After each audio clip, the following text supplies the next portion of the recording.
주의 성령이 내게 임하셨으니 이는 가난한 자에게 복음을 전하게 하시려고 내게 기름을 부으시고 나를 보내사 포로된 자에게 자유를, 눈먼 자에게 다시 보게 함을 전파하며 눌린 자를 자유롭게 하고 주의 은혜를 전파하게 하려 하심이라.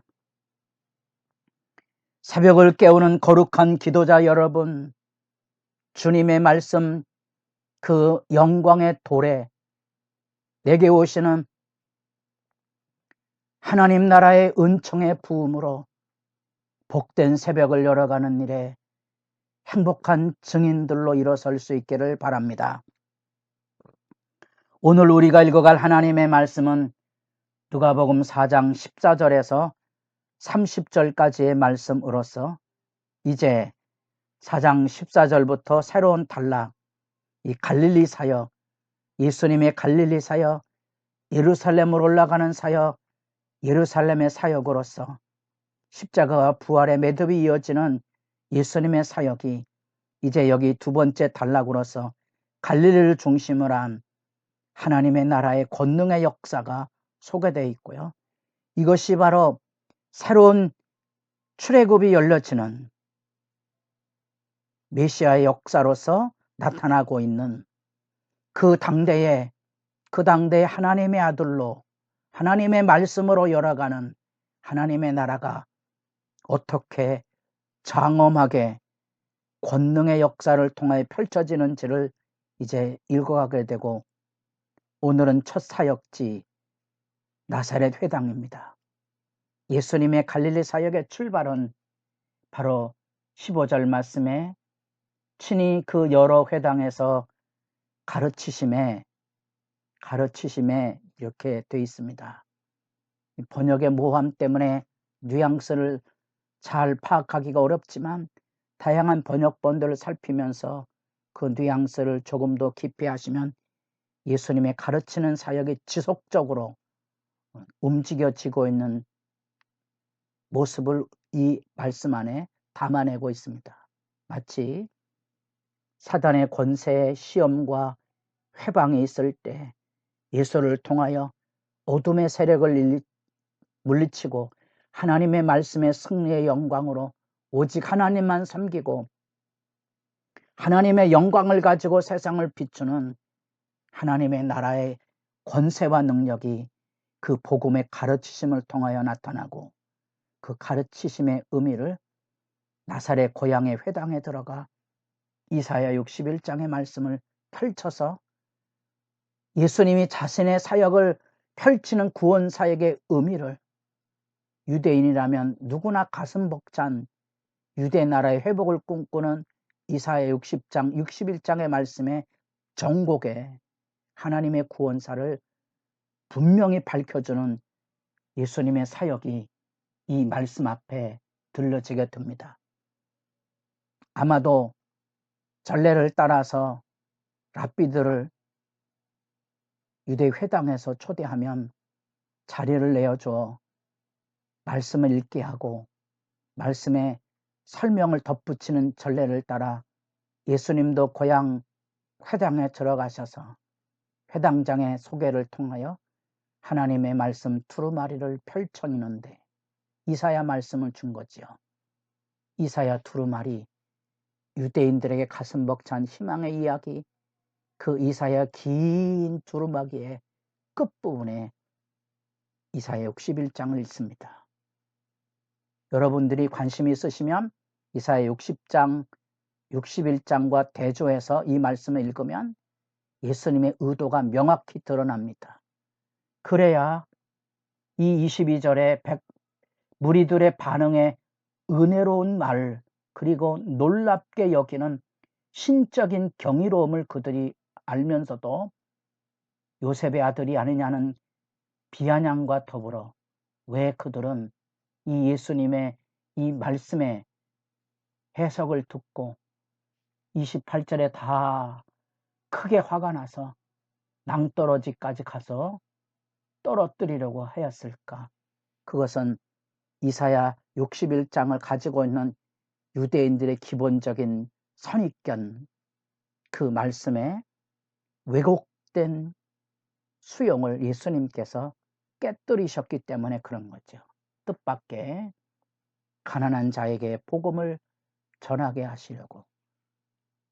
유대인들은 가난을 부끄럽게 여기지 않지만 가난을 좋은 의미로 받아들이지 않고 있습니다. 지금도.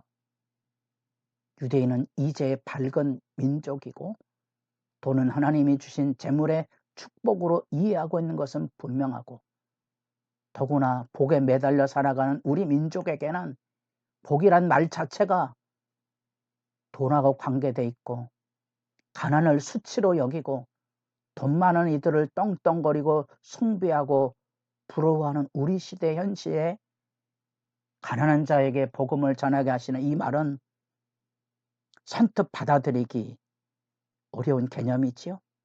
우리도 그렇다면 유대인들이 이제 빨끈하게 된 그 원인을 좀 찾아볼 필요가 있습니다. 주의 성령이 내게 임하셨으니 이는 왜냐하면 가난한 자에게 복음을 전하게 하십니다. 이 가난한 자를 통하여 포로되고 눈멀고 눌린 자를 설명하며 그 각자의 비유 안에 그 안에 담겨져 있는 해방과 자유의 얘기, 그 정점에 주의 은혜해, 주의 은혜해를 말합니다. 우리가 말하는 이 은혜의 핵심은 유대 사회 속에 하나님께서 인간이 가지고 있는 죄와 욕망의 질서로 찌들어진 사회가 50년이 되면 원래 하나님이 주신 약속의 땅을 다 돌려줌으로써 깨어졌던 욕망의 질서 안에 회복과 자유와 해방이 주어지는 영광으로 그 희년의 의미를 담아내고 있는 이 은혜를 예수님께서 말씀하고, 구약의 역사 안에 희년이라는 메시지가 담겨 있지만 여러분들이 성경 어디에도 희년이 제대로 실천되었다는 사실을 확인하지 못할 정도로 왜곡된 사회 질서를 그대로 유지하여 왔던 거지요. 그러니 하나님의 말씀이 마치 왜곡에서 풀어 자유케 되니까 사람들이 그 말을 듣고 오늘 이 글이 너희 귀에 응하였느니라. 예수 그리스도의 놀라운 사역은 바로 이 놀람 속에 은혜로운 말로서 번물처럼 열려지는 하나님의 구원 역사가 펼쳐집니다만, 그 예수의 선포에 대하여 비아냥과 배척을 하고 있는 이유가 있습니다. 그것은 자기들이 듣고 싶은 말을 예수님께서 행하지 않고 어쩌면 그들이 가지고 있는 욕망과 아집을 깨뜨리는 말씀, 자존심 상한 충격적인 말씀을 예수님께서 전하고 계신 것입니다. 그 핵심 내용 중에 하나가 이 이사야 말씀 그대로 인용하지 않고 그 누락된 말씀이 있는데, 그것은 뭔고 하니 신원의 날, 다시 말하면 악인에 대한 보복을 통하여 유대 나라의 영광을 꿈꾸는 그런 선지자의 비전이 예수님의 말씀에는 빠져 있는 거지요. 거기다 대고 예수님 불을 지릅니다. 무슨 이야기를 하시고 있는 거 아니? 엘리야와 엘리사가 자기 백성에게 환영받지 못했다고, 엘리야가 그 3년 6개월의 기근이 있을 때 유대에 수많은 과부들이 있음에도 불구하고 이방 땅에 사렙다 과부에게로 보냄을 받았다는 사실과 수많은 나병 환자들이 있을 때 정작 고침을 받은 사람은 나아민 뿐이었다는 이 이야기는 이 회당에 앉아있는 사람들에게 유대 나라의 영광이 일어나고 저 괴악한 로마와 헤롯 땅으로 이어지는 이 불의한 악의 세력을 단번에 척결해서 나라의 회복을 꿈꾸고 있는 사람들에게는 모욕으로 들렸던 거죠. 결국 예수님은 사람들에게 쫓겨 동네 밖으로 추방이 됩니다. 이 예수님의 유명한 나사렛서는 우리가 다른 복음서에서 회개하라 천국이 갖고 왔느니라는 복음이 누가복음에는 독특하게 나사렛 회당의 이 놀람 말씀의 선포로 나타나고 있습니다. 거기에서 우리는 예수님의 앞으로의 운명을 내다보게 되지요.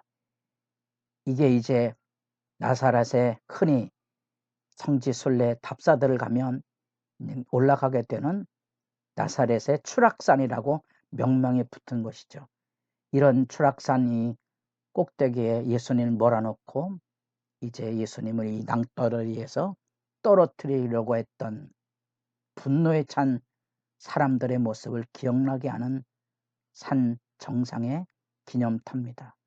우리는 하나님의 아들의 복음 선포가 뭔지, 죄와 사망의 지배 아래 있는 하나님의 백성들에게, 가난한 자들에게, 눈먼 자들에게, 눌린 자들에게 해방과 자유를 가져오는 하나님의 아들의 그 선포, 그리고 그 복음의 실제, 예수님은 실제로 눈먼 자들, 귀신 들린 자들, 사회에서 버림받은 자들의 친구가 되어지고 그들을 통하여 하나님의 구원을 경험하고 하나님의 나라가 여기 임하였음을 여기 선포하는 오늘 너희 귀에 응하였느니라.